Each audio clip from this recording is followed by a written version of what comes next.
Fellas, AC here. Welcome to another review. Now, today I'm reviewing a fragrance which sits in my scent memory and many people.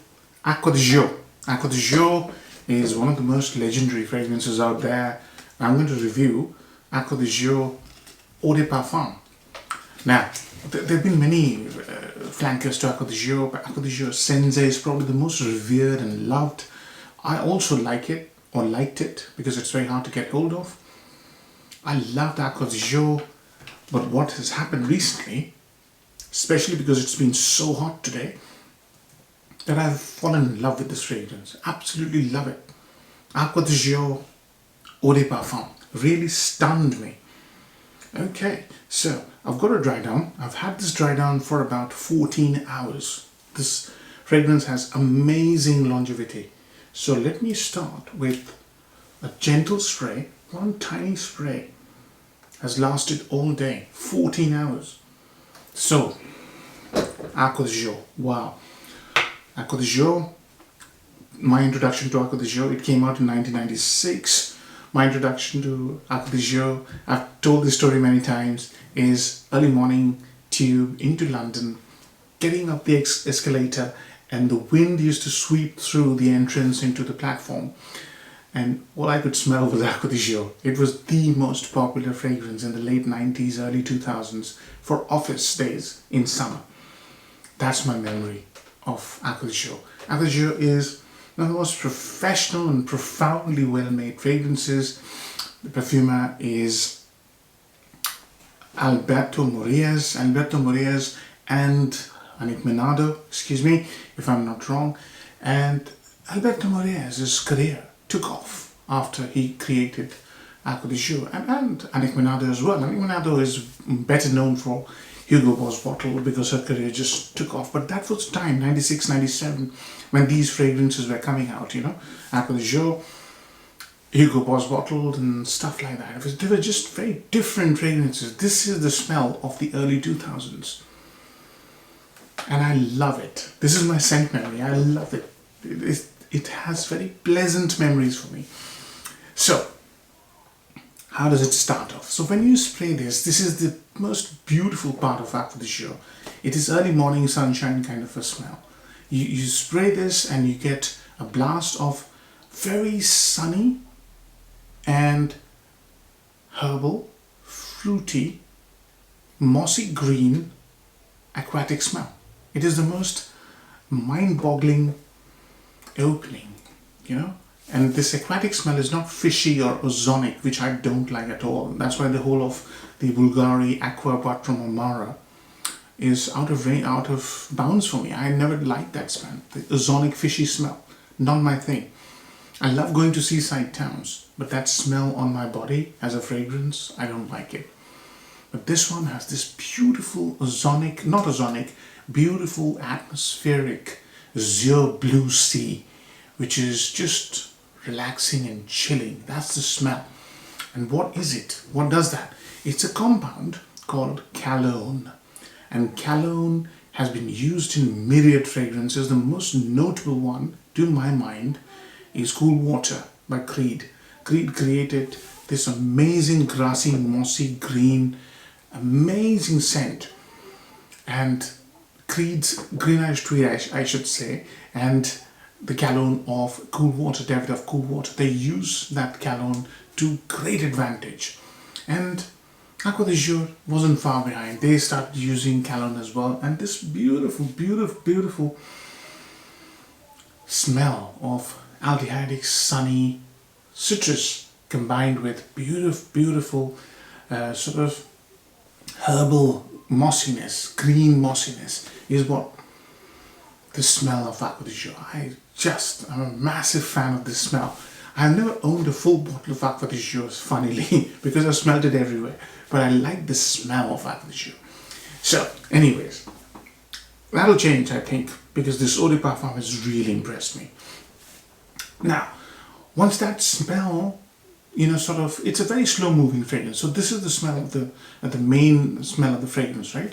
So, aquatic, little melon like smell, so melon and aquatic, That is part of cologne.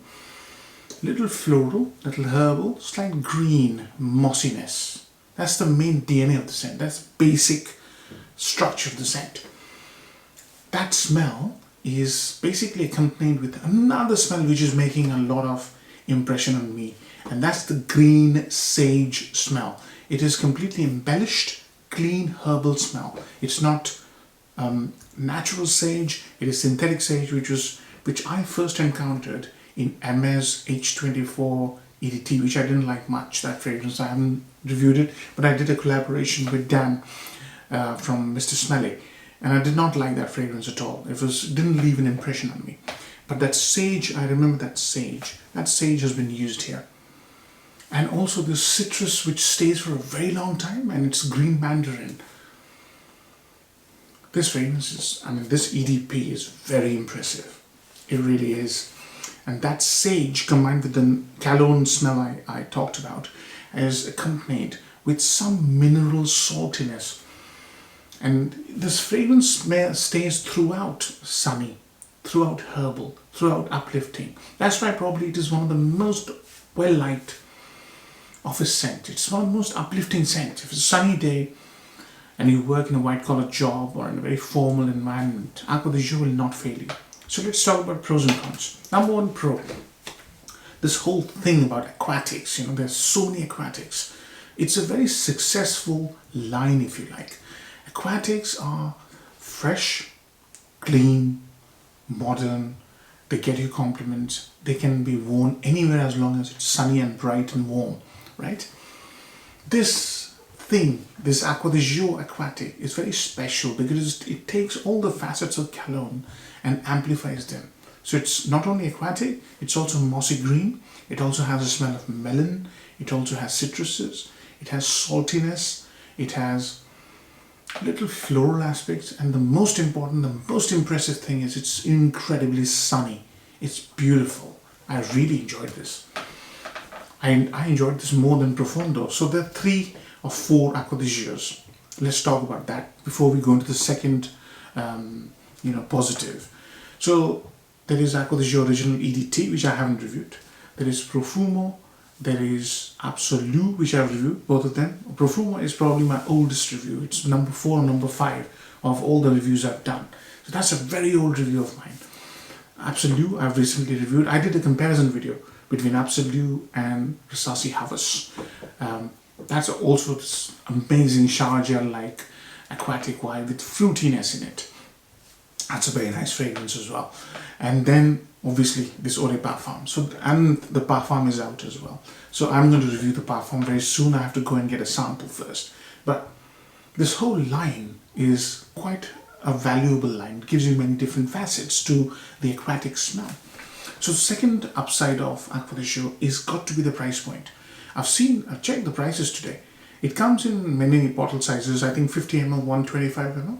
125 ml is available at this quality for between 55 and 75 pounds. Depends on where you go and look here in the UK. For 125 ml, a fragrance which is as good and as well made as this, it's a very good price. So the value for money is tremendous. And the third one has to be the compliment factor. You wear an aquatic, you dress properly in the right occasion, you will be appreciated, and much better, you will be complimented. It has this tremendous clean vibe to it. Dress properly in the right place, you will get a compliment. This smells amazing, absolutely amazing. Love it. It has to be warm though. Downsides: limited wearability. This fragrance smells absolutely stunning, but doesn't smell as this stunning in not so warm weather, and we don't get many warm weathers, many days of real hot weather here in the UK. It smells brilliant in hot weather. So the limited wearability is the downside that I would say. Number 2, Acqua Di Gio. Everybody knows Acqua Di Gio. It's been copied. It's like Bleu de Chanel. Everybody knows Bleu de Chanel. Sauvage. Everybody knows Bleu de Chanel Sauvage. So the familiarity might stop you from going into this testing mode. I still recommend you test it because I was very impressed by this testing. Test it out, see if you like it. But this familiarity may impede you from getting excited about Acqua Di Gio Eau de Parfum. Any other downside? Oh well, where do you wear this apart from office? So office is the perfect place to wear this. First dates, you don't want to take too much risk. Dumb reach fragrances, so you do not know, you can't make your mind up. It's a warm weather, beautiful sunny outside. You pick Acqua Di Gio, you can't fail. So dumb reach fragrance. You don't want too many bottles of fragrances in your collection. You want just one fragrance. You live in a hot country, signature scent, no problem. So if you live in the Mediterranean, you live in a humid place like Southeast Asia, think of any other place where it's hot, warm and sunny all the time. You cannot fail with this fragrance. This is a proper signature scent. Age groups, any age group. So 20-year-old can sport this, 80-year-old can sport this, no problem. It's so likable, so approachable. Seasons, warm weather. So summer, spring, early autumn, right? It has to be warm, or rainy and highly humid. It'll work as well, because this oceanic smell seems to work very well in humid conditions as well. Occasions I've covered, age group I've covered, compliment factor massive, depending on the place you're wearing it. Value for money covered. I've covered all aspects. The most important thing about this fragrance is how much I got impressed by this fragrance. In spite of knowing the scent of Acqua Di Gio. That's the biggest win for me. So how many marks am I going to give it? I live in the UK. It doesn't get very sunny here.